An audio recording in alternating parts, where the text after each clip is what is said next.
The work of this church in the world is realized through the generous financial support of all who call this place home. Along with the gifts and time and talent, ours is a shared ministry. You have a role to play here. Church membership is open to all. For more information, go to uusf.org.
everybody. It's good to see you. It's so good to be here this morning.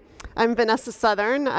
It's funny I had to look down for that, but I actually know who I am. I'm Vanessa Southern. I'm the senior minister of the First Unitarian Universalist Society of San Francisco, and I want to thank Sam King for being with me, one of our worship associates. Daniel Jackoway is going to be doing our reflection remotely today, so he'll be with us too.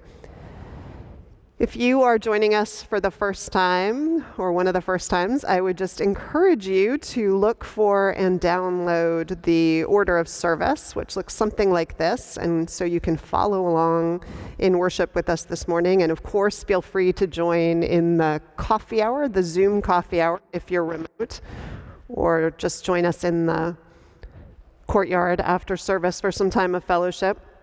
And thanks to all the lay leaders and all of the staff and our singers and everybody who is making this Sunday possible from all the places and ways in which we are making it possible this morning. We are marking and we are holding a lot this morning.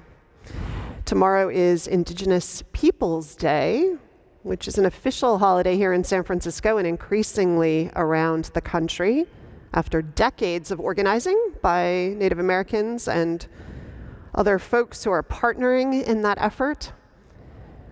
It's a day that we make some time to recognize the legacies of colonialism and the lasting consequences to Indigenous communities and the past and present and future of Indigenous peoples in the United States, of strength and resilience and vivid and abundant life too. Today we're going to be weaving in and out of the question, an open and somewhat leading question of not what is earth to us, but who is the earth to us. And the sermon and the service are drawn in part largely out of the words and stories and reflections of an amazing writer and thinker, Robin Wall Kimmerer, and drawn from her book, Braiding Sweetgrass, but also an interview she did with Krista Tippett in 2015. So I'm super excited to delve into her thinking. We're going to pause too, particularly this morning, to recognize, as you might expect, that this religious community and this city that we're in rests on the ancestral territory of the Ramaytush Ohlone peoples. So we pause in the difficult truth that we reside on this land not by accident, by the systematic and concrete acts of the dispossession of a peoples from their lands.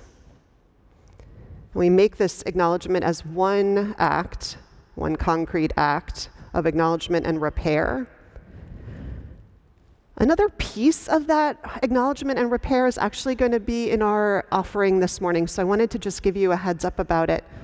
We're going to be taking our offering this morning for the Sogorate Land Trust, which, if you don't already know about it, is this amazing organization. It's an urban, indigenous, women-led land trust based in the San Francisco Bay Area. It is an organization that is focused on three things: the rematriation of land, so acquiring land back for the Ohlone people, the restoration of lands, and the revitalization of Ohlone culture. They're inviting folks to do things like give a voluntary land tax on a percentage of your rent or home value. It's an amazing effort to make this restoration and reparation possible. My husband and I offered our response to that request last year, as was asked, and it's just a chance to actually take seriously what our faith asks us to do in the work of restoring justice and healing, and to do so literally responding to what the Ohlone people are asking of us through the work of the Sogorate Land Trust. So the offering today will be given and gratefully received, and I will report back next week what we are making possible today. So thank you all in advance for your part in that. Wonderful. I'd like now to invite us to enter into music and the places it takes us. Our opening hymn is hymn number 207, Earth Was Given as a Garden. In these times, we are asking people in the sanctuary to hum, although there are so few of us, you probably could sing quietly through your masks, vaccinated as we are. So let's enter into the spirit of music and song together.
Now please join me in saying the words of our unison chalice lighting.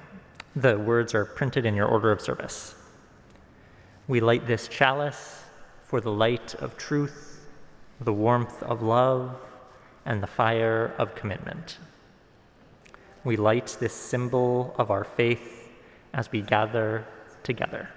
Hi, I'm Sam, your worship associate for the morning, and if this is your first time joining us, then welcome. Some of you may have also heard that our Sunday school year has started back up again, and I'd like to extend a special welcome to the youth from our Neighboring Faiths class who are watching worship this morning as well, so that we can get a baseline before visiting other congregations. You can follow along in the order of service, which is available in the description of this video and is emailed to everybody who receives our newsletter, which you can get by signing up through a link to our connection form in the order of service and video description. The order of service also lists upcoming events and links to opportunities to connect, including our Zoom coffee hour, which takes place after the service. Please join in anything that interests you. I want to call your attention especially to the Pagan Interest Circle gathering later this month, singing in the end of the year over Zoom. There are also many opportunities for spiritual growth and for connection with the rest of the congregation. I believe that's all I wanted to call to your attention, so let us center ourselves now in worship by singing our meditation on breathing. The words are in your order of service, and you can listen to our song leader if this is the first time singing it, and then join in as we sing through a few times together. When I breathe in, I breathe in peace. When I breathe out, I breathe out love. When I breathe in, I breathe in peace. When I breathe out, I breathe out love. When I breathe in,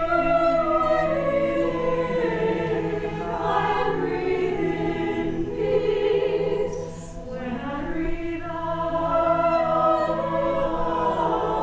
I breathe out love. When I breathe in, I breathe in peace. When I breathe out, I breathe out love. When I breathe in, I breathe in peace. When I breathe out, I breathe out love. When I breathe in, I breathe in peace. When I breathe out, I breathe out love.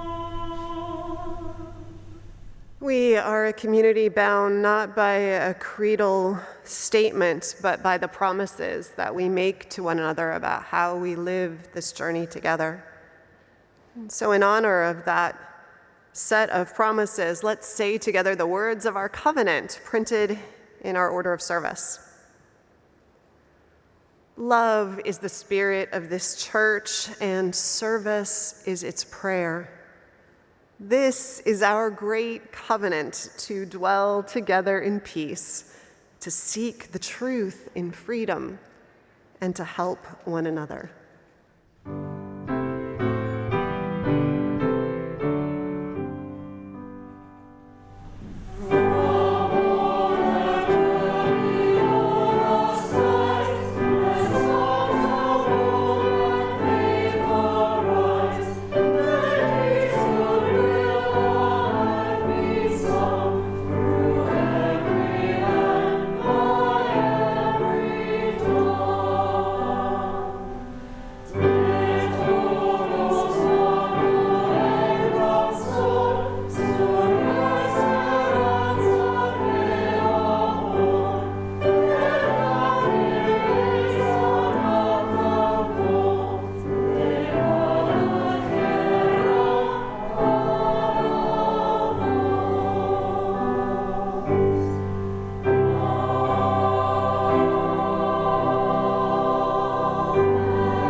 Recognizing there is human suffering all over this world in the course of natural and human catastrophes, we ring our gong today in honor of 3 such places of suffering and struggle.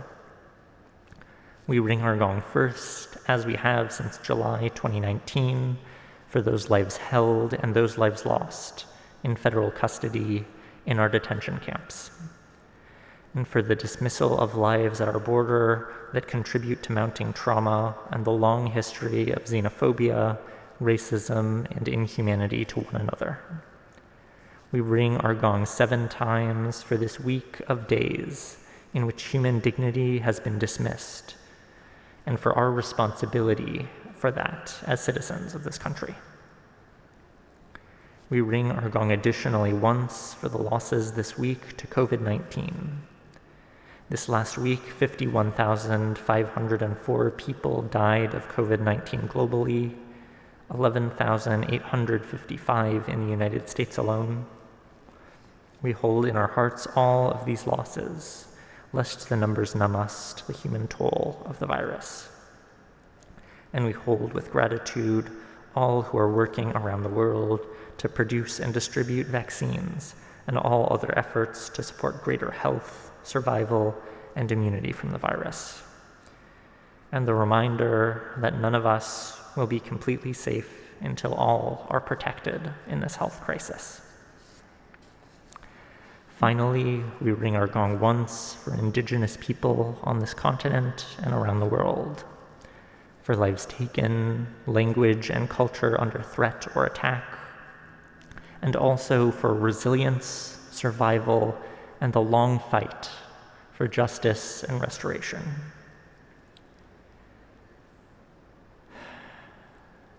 So much to remember and to hold.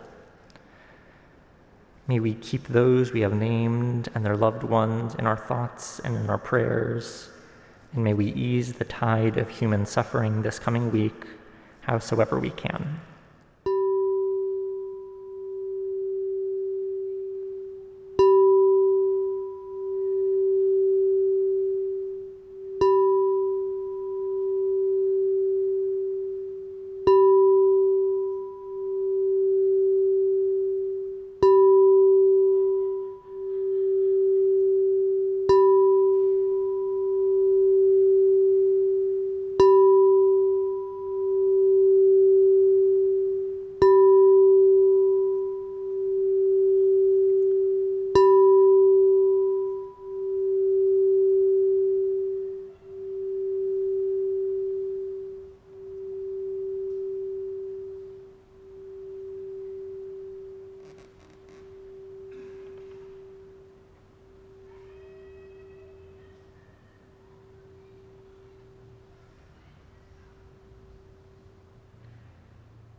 Now I would like to bring us into a time of prayer and meditation.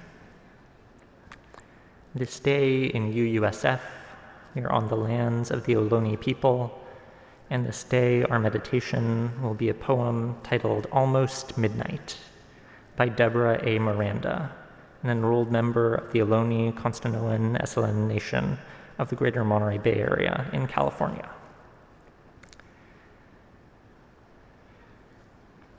Wife and dogs have gone to bed. I sit here with the front door open. Crickets sing patiently a long lullaby in lazy harmony. Rain falls on our tin roof. Sharp taps of reality start and stop. I breathe myself back in to my body. Come back, self. You've been out fighting demons and bullies and liars. You've been talking to an electronic box with no ears. You've been cheering for a democracy that doesn't exist. We're all walking on bones. Some of us are walking on more bones than others. Breathe. Back into the body, little one. The human world is broken, but so beautifully. Corruption of the soul never shows scars. When you don't resist, no wounds exist. Breathe. Breathe it back. In this world, we live in bodies of flesh. In this world, our souls tether themselves with blood. This is a good thing. Otherwise, we might take wing into darkness. Never touch our mother, twist language into silvery shapes. Breathe now. Let the crickets tell you their truth. Let it be yours for now.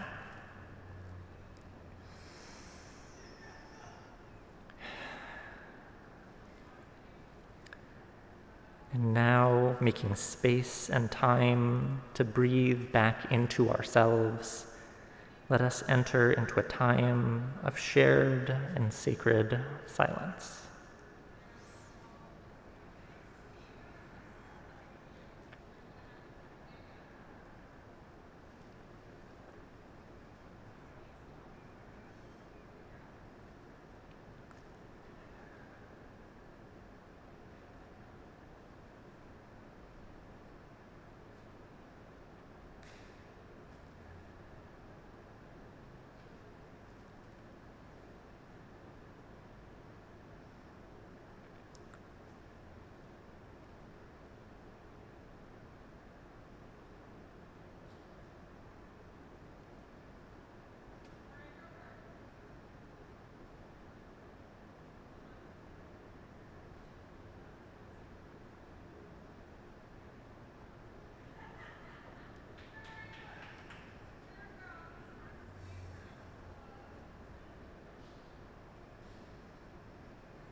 Whatever truth or connection you found in these moments, let it be yours for now.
I grew up in northern Delaware, a few miles from President Biden's house. If you know what the suburbs far outside of New York or Washington, D.C. look like, that's the general idea. Classic 4 seasons, pretty rainy. In the summer, the landscape is very, very green compared to California. I spent much of my summers in that nature and humidity. I played tennis, went to day camp at state parks, and mountain biked. Every year, about 10 families from my Unitarian Universalist church would take a long weekend camping together in the Poconos Mountains north of Philadelphia. We would enjoy nature and the power of water in all of its forms. We swam in the lake, went whitewater rafting down a nearby river, and inevitably, we would experience pouring rain at least one evening of the trip. We would huddle under tarps and canopies, playing card games, and run to the bathhouse when a moment of lighter rain came. One of my earliest childhood memories is when I was 4, waking up in the middle of the night to a flooded tent. We were one of the last families to arrive, and so we had last pick of campsites, and it turned out that if it rained hard enough, water would drain right through our tent. And I have many fond memories of enjoying an unusual degree of freedom for my age, those weekends in the wooded mountains. All of the kids would travel in a pack, with the older kids adding some degree of responsibility to the mix. And we could wander down to the lake without our parents, swimming under the watch of lifeguards, and playing frisbee on the beach after it closed. In a decade living with the Bay Area's lack of significant seasonal change, I really didn't miss the East Coast.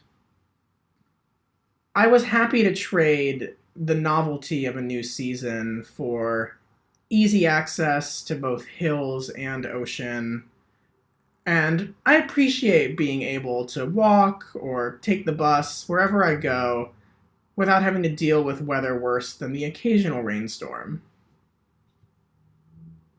But when the pandemic hit last year, the lure of the East Coast slowly grew.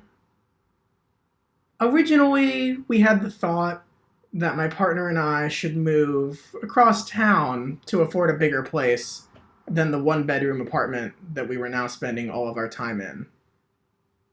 Then we had the passing fancy of what if we moved back to Delaware. But we dismissed it. Until we came back around and ended up making it happen, moving back into those same woods where I grew up. And it was lovely. We lived in Delaware through every season, starting with the humidity of the end of last summer, through the yellows and oranges of fall, followed by the chill and occasional snow of mid-Atlantic winter, and then the glory of spring. We relearned how warm 50 degrees and sunny can feel when it's early March.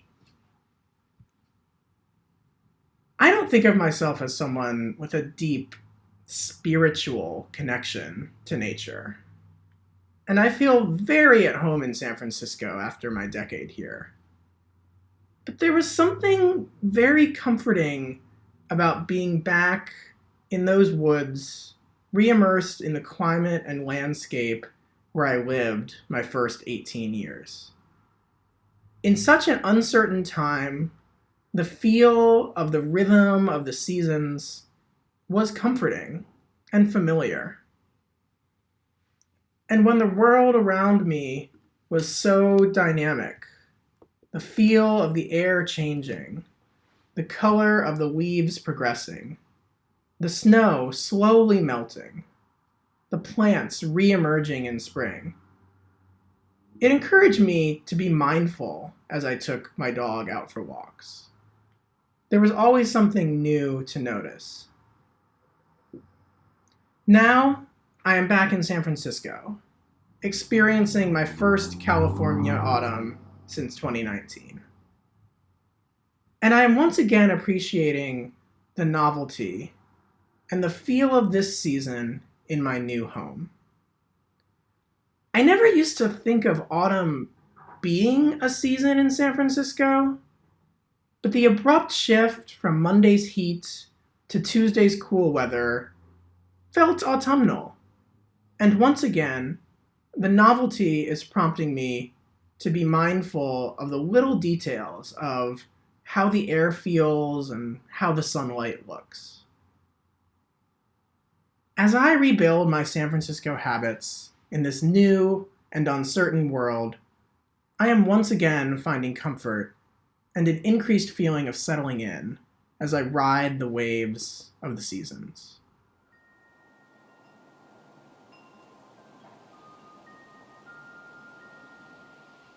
Our offering today will go to the Socorro Te Land Trust.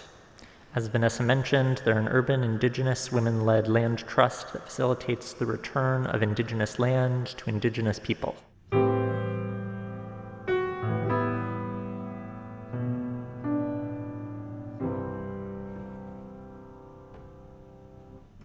Wild waves of storm, the wonder of the wind and crashing sea, nature in power and might and majesty, yet wonder more in deep tranquility, sea calm and still.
Our reading this morning is taken from Braiding Sweetgrass, Indigenous Wisdom, Scientific Knowledge, and the Teaching of Plants by Robin Wall Kimmerer. Robin Wall Kimmerer is a botanist, and she's a member of the Citizen Potawatomi Nation. She's a professor of environmental biology at the State University of New York of Environmental Science and Forestry, and she is the founding director of the Center for Native Peoples and the Environment. Our reading this morning is the beginning of the story of Sky Woman Falling. And the author does give a credit to the fact that this story, as she tells it, was adapted from the oral tradition and also from a version told by Joanne Shenandoah and Douglas George in their 1988 book on Sky Woman and Legends of the Iroquois. In the beginning, there was the sky world. She fell like a maple seed pirouetting on an autumn breeze, Sky Woman. A column of light streamed from a hole in the sky world, marking her path where only darkness had been before. It took her a long time to fall. In fear, or maybe in hope, she clutched a bundle tightly in her hand. Hurtling downward, she saw only dark water below. But in that emptiness, there were many eyes gazing up at the sudden shaft of light. They saw there a small object, a mere dust mote in the beam. As it grew closer, they could see that it was a woman, arms outstretched, long black hair billowing behind as she spiraled toward them. The geese nodded at one another and rose together from the water in a wave of goose music. She felt the beat of their wings as they flew beneath her to break her fall, far from the only home she'd ever known. She caught her breath at the warm embrace of soft feathers as they gently carried her downward. And so it began.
Well, we left Sky Woman. She was being caught on the wings of geese, far from the sky world, the only home she'd ever known, her hand clutching a bundle of we know not yet what. But even the start of her journey is far from over, it turns out. These geese could not hold her for long, the story goes. So we return to the telling. So they called a council to decide what to do. Resting on their wings, she saw them all gather, loons and otters and swans and beavers and fish of all kinds. The great turtle, a great turtle, floated in their midst and offered his back for her to rest upon. The others understood that she needed land for her home and discussed how they might serve her need. The deep divers among them had heard of mud at the bottom of the waters and agreed to go find some. Loon dove first, but the distance was too far, and after a while he surfaced with nothing to show for his efforts. One by one, the other animals offered to help: otter, beaver, sturgeon. But the depths, the darkness, and the pressures were too great for even the strongest of swimmers. They returned, gasping for air, their heads ringing. Some did not return at all. Soon, only little Muskrat was left, the weakest diver of all. He volunteered to go while the others looked on doubtfully. His small legs flailed as he worked his way downward, and he was gone a very, very long time. They waited and waited for him to return, fearing the worst for their relative, and before long, a stream of bubbles rose with the small, limp body of Muskrat. He had given his life to aid this helpless human. But then the others noticed that in his paw was tightly clenched, and when they opened it, that there was a small handful of mud. Turtle said, "Here, put it on my back. I'll hold it." Sky Woman bent and spread the mud with her hands across the shell of the turtle. Moved by the extraordinary gifts of the animals, she sang in thanksgiving and then began to dance, her feet caressing the earth. The land grew and grew as she danced her thanks. From the daub of mud on the turtle's back, all of the animal's gifts coupled with her gratitude, together they formed what we now know as Turtle Island, our home. Like any good guest, Sky Woman had not come empty-handed. The bundle was still clutched in her hand. When she toppled from the hole in the sky world, she had reached out to grab the tree of life that grew there. In her grasp were branches, fruits, and seeds of all kinds of plants. And then she scattered them onto the new ground and carefully tended to each one until the world turned from brown to green. Sunlight streamed through the hole from the sky world, allowing the seeds to flourish. Wild grasses, flowers, trees, and medicines to spread everywhere. And now that the animals, too, had plenty to eat, many came to live with her on Turtle Island. This is the story of creation, of this world, at least, as Robin Wall Kimmerer came to know and repeat it. And actually, it isn't clear to me if she knew the story as a child or found her way to its truths later, at least this telling of it. But it is clear from listening to her that she knew many of the truths it would teach in her growing up and wandering of the forests and the natural landscape of New York State as a child, where she fell in love with who and what she found there. Botany was and still is her passion. She went on to study it in college and graduate school, but what she encountered in the hallowed halls of academia was such a different relationship to the natural world. Plants were reduced to object, Zimmerer told Krista Tippett in 2015. What was important in academic study was the mechanisms by which things worked, not what their gifts or their capacities were, she would say. They were objects, she said, whereas I thought of them as subjects. And the shift in that worldview was a big hurdle for me entering into the field of science. And it wasn't just science as a discipline that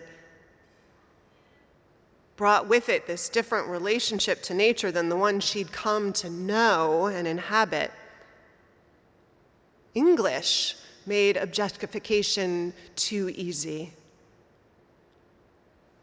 In the English language, she says, if we want to speak of that sugar maple or that salamander, the grammar that we have to do so is to call those beings an it. And if I called my grandmother or the person sitting across the room from me an it, that would be so rude, right? And we wouldn't tolerate that for members of our own species, but we not only tolerate it, it's the only way we have in English to speak of other beings as an it. In Potawatomi, the cases that we have are animate and inanimate. And it's impossible in our language to speak of other living beings as its. And we think of water as alive, of rocks as alive, alive in different ways, but certainly not inanimate.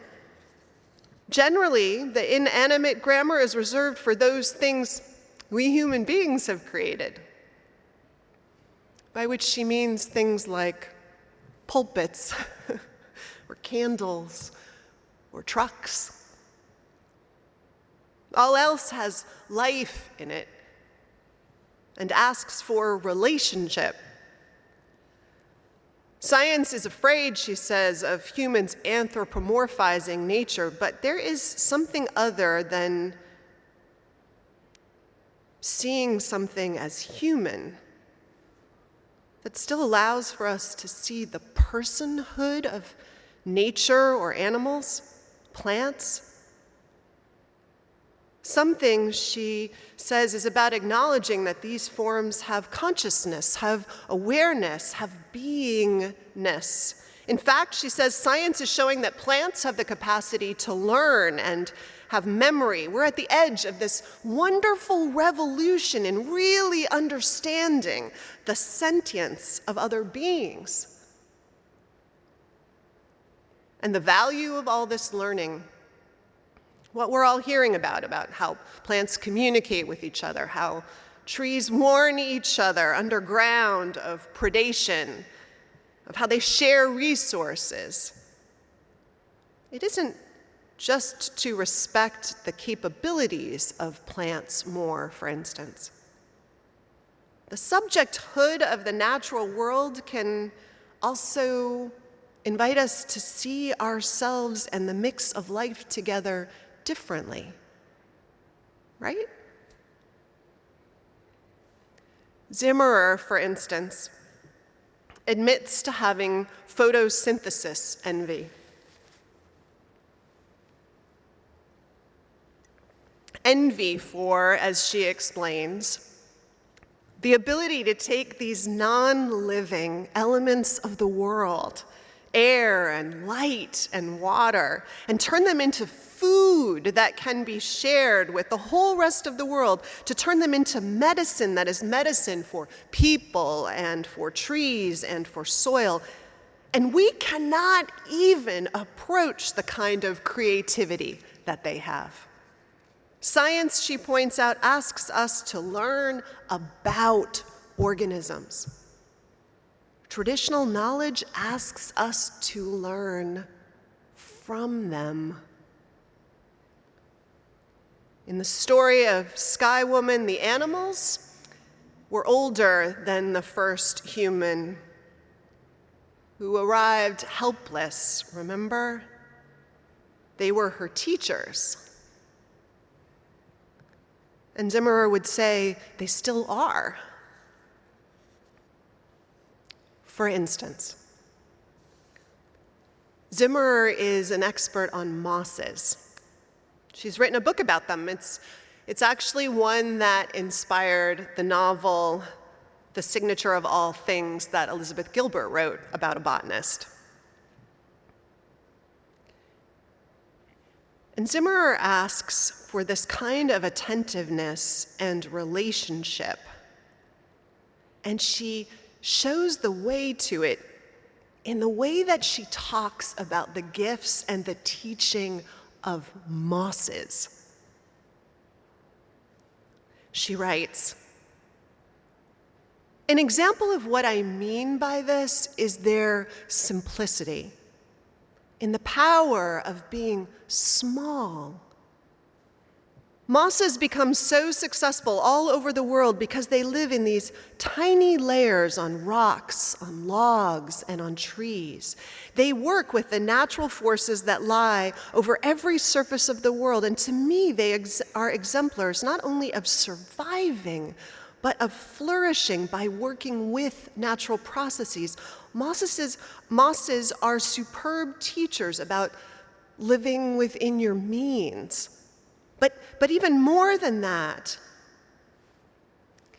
they don't grab resources efficiently. They give more than they get," she writes. Mosses build soil. They purify water. They make homes for this myriad of all these cool little invertebrates that live there. They are just engines of biodiversity. They do all of these things, and yet they're only a centimeter tall. The mosses challenge us, if we let them, to reconsider our role in the web of life. If we let them.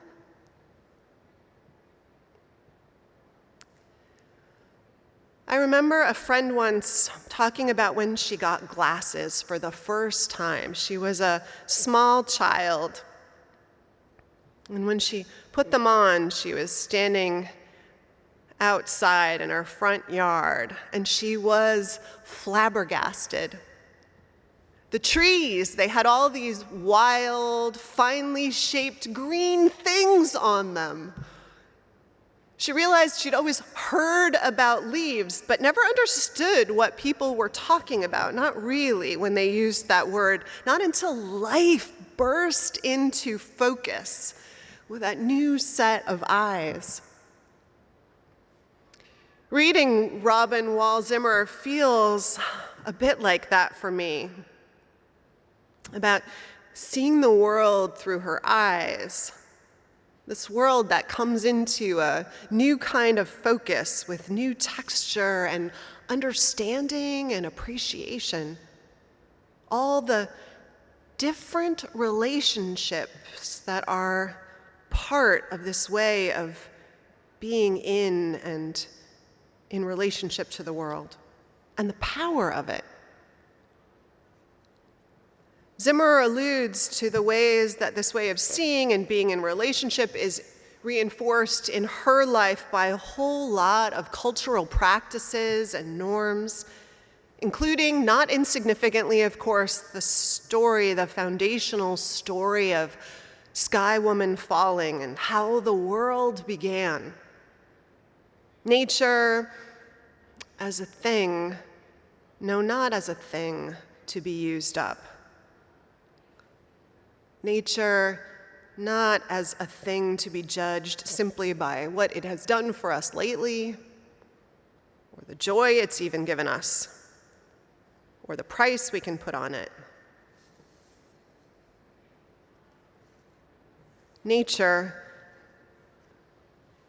as this whole world that pre-existed, that caught us, that gave their lives to make a place for us, that were our first teachers, our first family, our forever family. As this place that Sky Woman brought her gifts, and with muskrat's sacrificial mud and on the back of the turtle struggling to hold her because she needed a place to stand.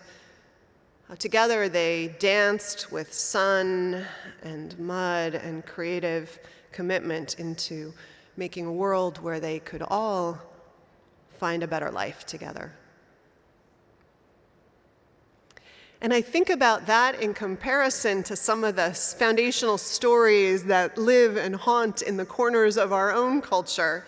Our first hymn this morning, I invite you, if you weren't sort of aware of the words in this way, to go back and read them. It's this attempt to rework the creation story that's in Genesis. And whether we are Jewish in background or Christian in background or Muslim in background or not, that story still lives and breathes and haunts our culture and its ethics, right?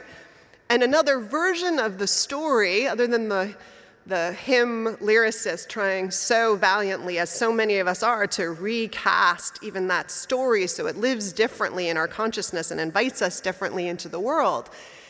It can also be, and I think has also been read as this story of the creation of a perfect garden out of which we are cast out into the current imperfect world, which when we are cast out is marked by suffering and hardship in a chain of events initiated by the snake, the danger and betrayal, the bite of an apple, a world that is dangerous and to be distrusted, and all the implications of that story when it lives in the recesses of our brain, in the history of our puritanical culture, right? Because I think when we pay attention to stories, we have to realize no story that we tell is without moral content or implications. I was even thinking, in reflecting on this, how the way we tell the story of evolution has a subjecthood and a choice about where the emphasis gets told, right? So those who think that they're telling an objective scientific story, which I have incredible respect for, also need to listen for the way we tell that story, right? Is it about competition and survival of the fittest? That is a piece of it. Is it about nature with its amazing ability to adapt and mutate infinitely? Does that get us off the hook for breaking our own destructive habits? Our stories and the way we tell them, it's clear, are not saving us. It's clear not just our habits and our laws, but maybe our stories need some challenging and some creative changing in the way we tell them. We may need to actually uproot some of them, the ways they've been planted in us, be more aware of that, find maybe some new eyes for seeing and telling them so that we can see maybe what is actually more of the real texture of our place and relationship with the world. Bring it into focus. And most of us, those of us who are not from communities who own the story of Sky Woman falling as their own, we can't just take that story. But we have to find ways to tell versions of our own. The ones that speak with love and respect and mutuality about our place and the order of things. No. not things. The order of persons, of life. And then piece it together ourselves as this sort of religious venture, salvific venture that we are engaged in, need to be engaged in. Well, may the ways in which we do that, or maybe the ways in which we're already doing that, be blessed, and bring this story of life and relationship to life and personhood and relationship to the personhood of plants and animals and landscapes. May they be stories that are grounded in connection and reciprocity. The way Daniel's is of the woods, if you listen to his reflection today, the woods that catch and hold him through the uncertainty and upheaval of pandemic. That then calls him and all of us to hold them too.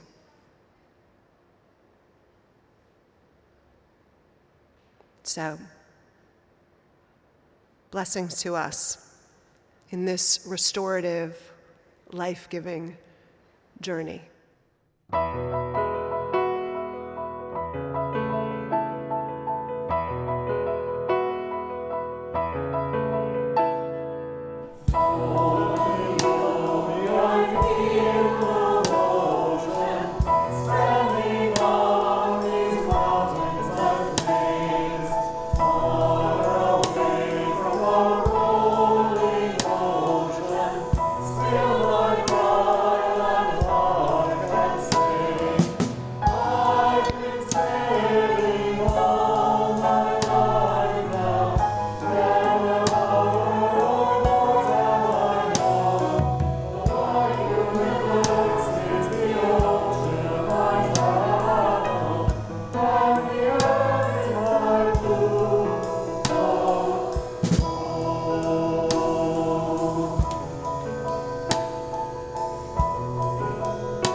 And now may the light of love shine upon us. Out from within us, be gracious unto us and grant us peace. For this is the day we are given. Let us rejoice and be glad in it. Amen.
The work of this church in the world is realized through the generous financial support of all who call this place home. Along with the gifts and time and talent, ours is a shared ministry.